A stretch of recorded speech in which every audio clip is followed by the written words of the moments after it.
हैं modern coaching class में। पिछली वीडियो में हमने पढ़ा था प्रेजेंट इंडेफिनिट टेंस के सिंपल सेंटेंस के बारे में। आज हम पढ़ेंगे निगेटिव सेंटेंस के बारे में, नकारात्मक वाक्य। तो इसके लिए पहचान क्या होती है, कैसे हम पहचानेंगे कि निगेटिव सेंटेंस है। तो पहली बात तो यह है कि प्रेजेंट इंडेफिनिट है तो हिंदी के वाक्य के अंत में, हिंदी के वाक्यों के अंत में ता है, ती है, ते हैं आदि शब्द जुड़े होंगे तथा आदि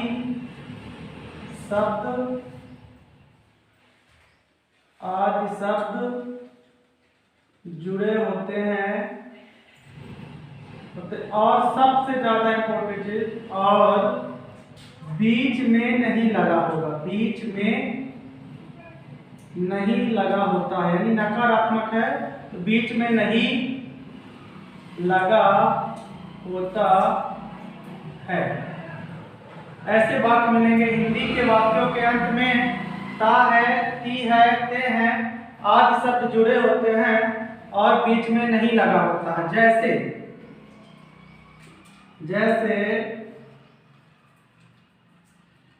वे पत्र नहीं लिखते हैं, तो लास्ट में ता है, ती है, ते हैं और बीच में नहीं लगा होगा। तो ता है, ती है, ते हैं तो प्रेजेंट इंडेफिनिट टेंस, और नहीं लगा है तो प्रेजेंट इंडेफिनिट का निगेटिव सेंटेंस। इसको बनाने के नियम क्या है, रूल क्या है, अनुवाद के नियम क्या है, तो बहुत जरूरी है। तो सबसे पहले आप क्या करेंगे, सब्जेक्ट की मीनिंग बनाएंगे और इसके साथ सहायक क्रिया यानी हेल्पिंग वर्ब लगेगी डू या डज, डू या डज में से कोई एक, फिर डू या डज में से कोई एक के बाद फिर नॉट के बाद वर्ब का फर्स्ट फॉर्म लगेगा, यानी डू डज लग गया तो वर्ब का first form plus object plus etc, ये रूल है। अब इसमें सबसे ज्यादा जरूरी है कि डू डज का यूज कहाँ किया जाता है, तो हम अगला देखेंगे डू डज का यूज। डू डज का यूज, तो सब्जेक्ट को हम दो प्रकार से बांट सकते हैं, एक वचन कर्ता यानी एक वचन सब्जेक्ट और बहुवचन सब्जेक्ट, बहुवचन कर्ता यानी सब्जेक्ट।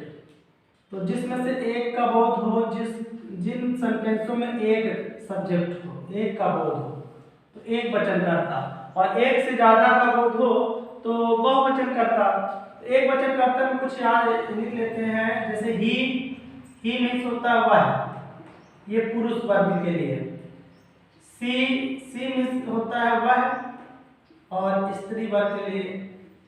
इट, जैसे वर्षा होती है तो हाँ इट का यूज, इट मीन्स यह, या कोई नाम, या कोई नाम के साथ, या कोई नाम के साथ डज का यूज होगा, का प्रयोग किया जाता है, बहुत जरूरी है ये डज का प्रयोग। यानी एक वचन यानी एक कर्ता हो और ही, सी, इट या कोई नाम के साथ डज का प्रयोग किया जाता है, जबकि बहुवचन करते हैं एक से ज्यादा हो और क्या क्या हो, आई मीन्स होता मैं, बी मीन्स होता हम, आई बी दे मीन्स होता वे, आई बी दे, यू का मतलब होता है तुम या आप, और आई बी दे यू, और बहुत सारे सब्जेक्ट जब हों, मतलब एक से ज्यादा हो तो वहां क्या होगा, के साथ डू का प्रयोग किया जाता है, डू का प्रयोग किया जाता है। तो डू डच का यूज बहुत जरूरी इस टेंस में, निगेटिव में। इसके बाद हम ट्रांसलेट के एग्जाम्पल करेंगे। एग्जाम्पल्स में एग्जाम्पल्स नंबर फर्स्ट, जैसे वे पत्र नहीं लिखते हैं। तो सबसे पहले हम क्या करेंगे, सब्जेक्ट की मीनिंग बनाएंगे। किसकी? सब्जेक्ट। तो वे क्या है? सब्जेक्ट जो मेन होता है। तो वे का मीनिंग होता है दे, तो क्या हो जाएगा? दे। अब क्या होगा, डू डच में क्या लगेगा? तो डू डच के यूज में जाएंगे तो दे के साथ डू का प्रयोग। तो डू के बाद क्या होगा? Not, they do not. Verb का फर्स्ट फॉर्म लिखना का मीनिंग होता है राइट। और फिर ऑब्जेक्ट क्या है? ऑब्जेक्ट है पत्र। पत्र का मीनिंग होता है लेटर। तो आ लेटर लगाएंगे, एक पत्र लिखता है। तो क्या हो जाएगा इसका अनुवाद क्या हो जाएगा? जैसे वे पत्र नहीं लिखते हैं तो क्या हो जाएगा? They do not write a letter. दूसरा एग्जांपल, जैसे राम खाना नहीं खाता है। राम खाना नहीं खाता है। अनुवाद करने से पहले सबसे पहले हम देखेंगे, पहचान करेंगे। तो हिंदी के वाक्य के अंत में ता है, ती है, ते है, यानी प्रेजेंट इंडेफिनिट टेंस। और बीच में नहीं लगा है, और बीच में नहीं लगा होता है यानी निगेटिव सेंटेंस। अब जब पहचान हो गई तो हम क्या करेंगे, अनुवाद के नियम में जाएंगे, रूल में।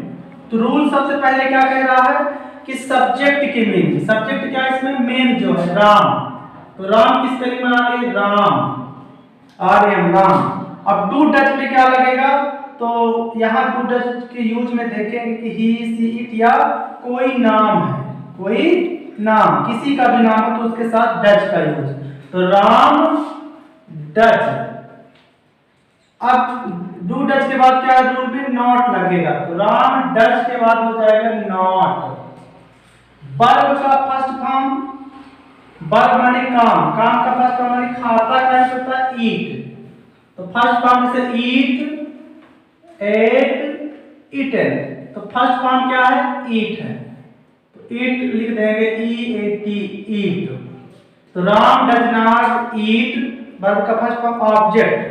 अब खाता तो क्या खाता है? खाना यानी भोजन, ईट फूड।